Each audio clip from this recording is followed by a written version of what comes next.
St. Cloud Police Department. Make yourself known. That is the sound of law enforcement walking into a nightmare. But before the first shots are fired, before the SWAT teams breach the perimeter, there is a single chilling question hanging over an upper-class Florida neighborhood. What happens when the person you are supposed to trust the most becomes the greatest threat to your life? This is the case of Jose Fontanez, and in this story, the daughter doesn't just call the police, she leads them directly into her father's deadly rampage. Before we go deeper into what the documents actually show, make sure you're subscribed to Audit the Case, because we don't just cover the story, we follow the evidence. This isn't a story about a random home invasion. This is a story about a family home turned into a fortress of paranoia, where the sound of a television was used as an alibi for murder. It is a forensic deep dive into a standoff where a father's jealousy turned a Saturday evening into a war zone, and his own children became his final hope of survival. The call came in just after 6 p.m. A daughter, terrified, whispering to the 911 operator that her father had shot her mother. Those were the facts on the record, but if you listen closely to the cadence of the audio, you hear the cognitive dissonance. There is the sound of a child trying to process the unimaginable, her voice conveying not just fear but utter disbelief. The official records state that officers arrived to find a heated argument, but the evidence tells a different story. This wasn't an argument. This was an execution. Jose Fontanez had a plan, and when police arrived, they walked straight into it, realizing that the man with the rifle had been waiting for them, watching them from the darkness, his paranoia weaponized into deadly precision. Think about the definition of irony.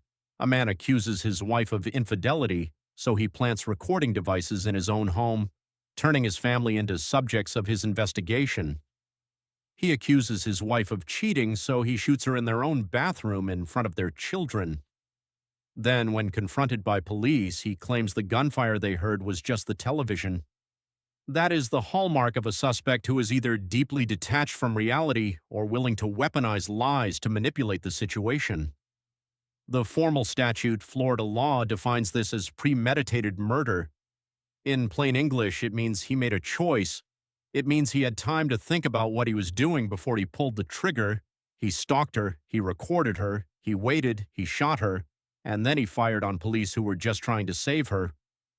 The first officers on scene were met with gunfire, a barrage of bullets that narrowly missed Sergeant Patrick Manx. This is where the scene descends into what can only be described as a controlled fury. The officers are up against a man barricaded in a fortress with a wounded mother bleeding out upstairs and two children caught in the middle. The tactical clock is ticking. This wasn't just a domestic call. This was a siege. And the stakes are terrifyingly simple. A woman is bleeding to death. A man is firing a rifle. And officers have to decide whether to risk everything in a rush to save her or risk the guilt of standing by as she bleeds out.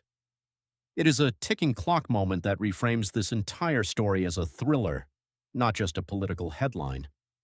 How do you save a victim when the triggerman is her own husband, and the only way in is through a hail of bullets? Officers eventually discovered that Jose didn't speak English. In the chaos, with a Spanish translator rushing to the scene, the only real line of communication they had was through his children. Imagine that scenario. A 10-year-old boy and his 24-year-old sister, who had just watched their father shoot their mother, are now tasked with bringing him back from the edge. They call him. The son calls his father, and suddenly, after nearly 2 hours of resistance, the standoff is over. Jose says he's ready to surrender, but the evidence reveals that Jose had no intention of looking at his own actions. He lied across the table in the interrogation room as if he were the victim, as if he had been wronged. When the translator finally arrived, Jose confirmed the story.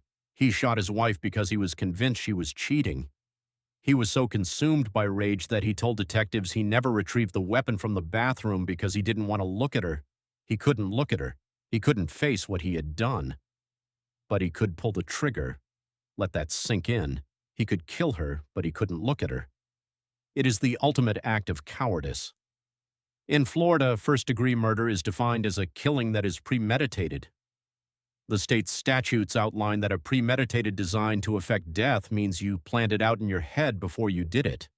And the evidence in this case is damning: the recording devices, the stalking, the paranoia. HEH,